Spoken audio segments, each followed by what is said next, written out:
everyone, welcome to our channel. My name is Esther and this is Q-Est Fashion Hub. If this is your first time of stopping by, you're welcome to the family. Kindly hit that subscribe button up there so you can join the family. And if you're a returning subscriber, thank you for always coming back to watch my videos. So guys, in today's tutorial we're going to be doing something very simple. It's a kimono blouse and it is very simple to make. So let's go straight to the tutorial. So guys, right here I already have my lines marked out here. This is my starting line, which is going to be the shoulder line. This is the chest line, and I used 9 inches for the chest line because it's a free top. So for the M line I used 30 inches for the blouse length. The blouse length is 30 inches. The sleeve is together with the bodice. So the first thing I'm going to do is that I'm marking my shoulder first. My shoulder is 14. 14 divided by 2 is 7 inches. This is it. And for the sleeve length, I'm marking 11 inches. That is including the hemming allowance of the sleeve. So all together here, if you add 7 to 11, you're going to be having 18 inches. So I will come to the chest line and also mark 18 inches here. So this is 18 inches. So after marking the chest line, 18 inches at the chest line, I'll just grab my ruler and connect these two lines together like this into a straight line. So I'll come to this chest line and mark my bust measurement. My bust divided by 4. I'm working with a bust of 37 inches. 37 divided by 4 is 9.25. So I'll come here and mark 9.25.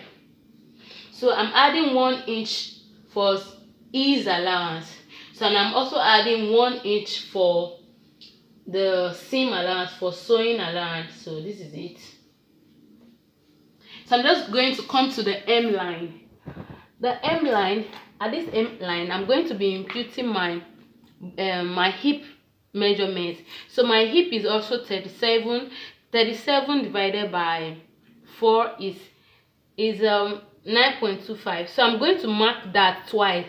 This is 9.25 here. I will mark another 9.25 again. That is double of my hip measurement. This is it. So after that, I'm going to be marking 1 inch for seam allowance. This is it. So from this point, I'm going to connect my line to this point here.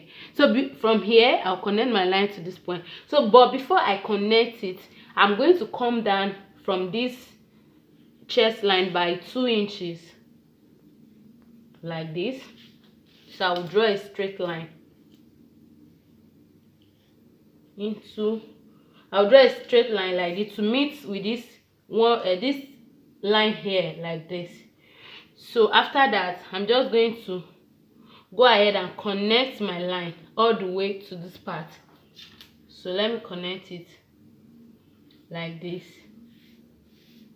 You can use your ruler, but if you feel your hand is straight, you can use your hand. So for this part, our armhole is not straight, so you just create a curve like this for the armhole to meet with this line. Hope you understand what I'm doing here. So this is it. This is the back part that I'm cutting first. So I'll use this to cut out the front panel. So for my neckline, I'm going to be doing just 3 inches by 1 inch. 3 inches by 1 inch. So this is my neckline. Just going to use my ruler, my French curve, to connect my neckline like this. So this is my neckline. So I'll come to this part. I'll take 1 inch for my shoulder slope, 1 inch, and I'll connect this part to the neckline. Let me use a longer ruler to do that. So I'm connecting it to this neckline here. So this is it. So just go like this to meet up this side. So I'm just going to go ahead and cut it out now like this. cut out the neckline first.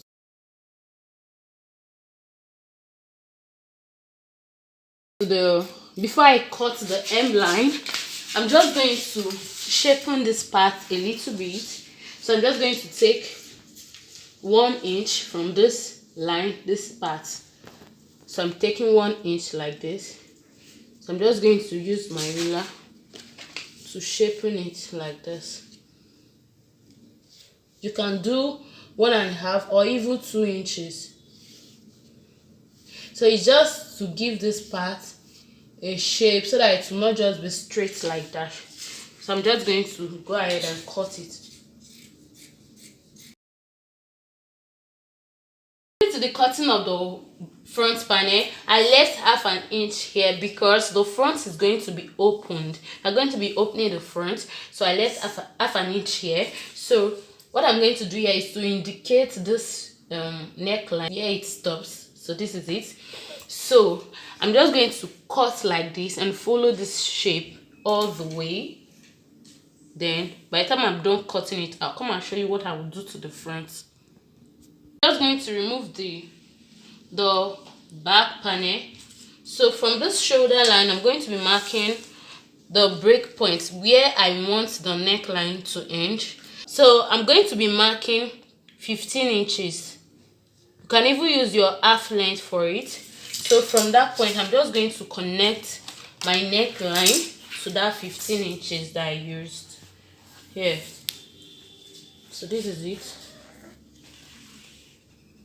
So I'm going to connect it like this and I'll cut it out.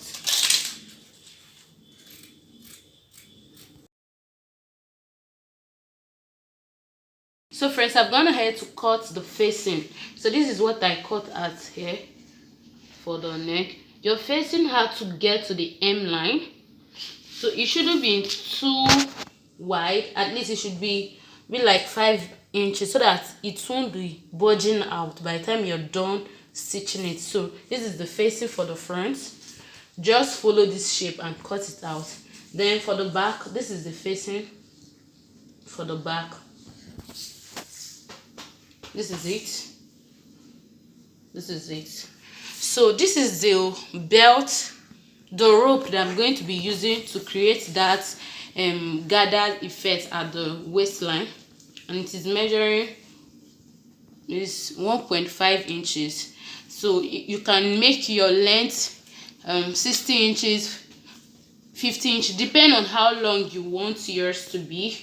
And this is the one I'm going to be using to create that case where the rope is going to be passing. So when it is time to use it, I'm going to explain to you. So now let's move to the sewing of the blouse. First thing I'm going to do is to use my facing to turn it. So I'm placing facing right side to the cloth. Right side of the facing the right side of the cloth. I'm just going to be stitching it all the way down. So when I'm done stitching it, I will notch and flip it to the side, to the facing side, and top stitch. After doing that, I'll come back. I'll do that for all the 3 facings, and I'll come back and show you the next step. And this is what I was talking about. After turning the neck, the facing, I notch the neckline. You now flip it over to the side of the facing and top stitch. This will help the and I've also ironed all of them. So this is it. This is the back. Hope you can see. So the next thing I'm going to do is, this is the front, the 2 fronts. Hope you can see how relaxed it is after ironing. So the next thing I'm going to do is that I'm going to be joining the shoulder. So this is it. I'll place right side facing right side like this. I'm going to place it this way, right side facing right side, and I will flip it over and join the shoulder, and I'll do the same to the other one. Then I'll come back and show you what next.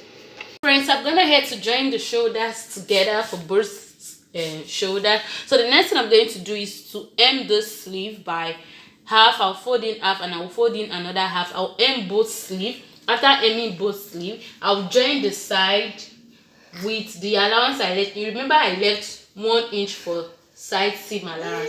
So after joining both sides, I'm going to be marking 15 inches from downward like this. From the M line, I'll mark 15 inches like this. So I will mark a straight line.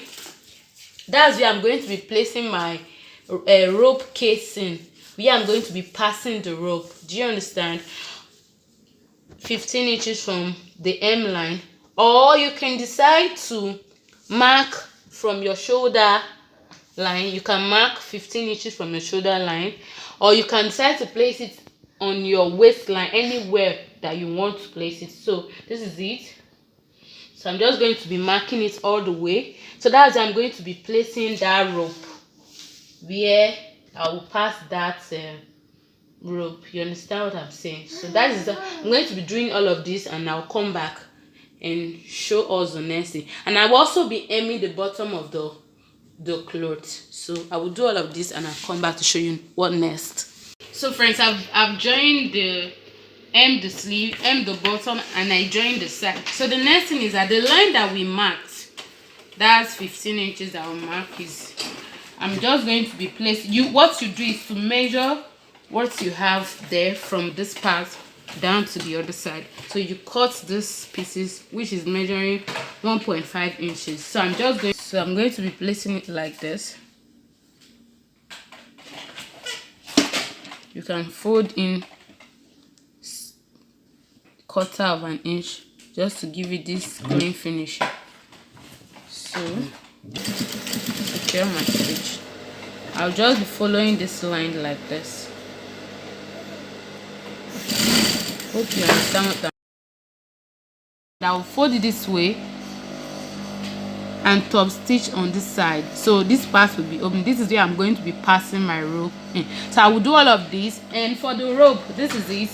I told you can measure how long you want it to be. I will fold it this way. It is 1.5 inches, but the length is actually depend on you. So I'll stitch it all the way. So by the time I'm done doing all of this, I'll come and show you the final look of those. So first, this is the final look of the kimono blouse. It's looking so lovely and beautiful. You can see the rope that I was talking about. So I decided to used safety pin to pass it into the casing right here. So friends, this is this. It's looking so beautiful. You can decide to wear it without the rope. You can remove the rope and wear it like that. So after knotting the rope, you have to put it inside. So if this tutorial has been helpful to you, kindly subscribe to my channel, drop a comment for me, and hit the notification bell so you'll be the first to get notified whenever we upload new videos. My name is Esther, and this is Q-Est Fashion Hub. Don't stop learning, keep learning. Bye bye. Don't forget to share, like, and comment. Bye.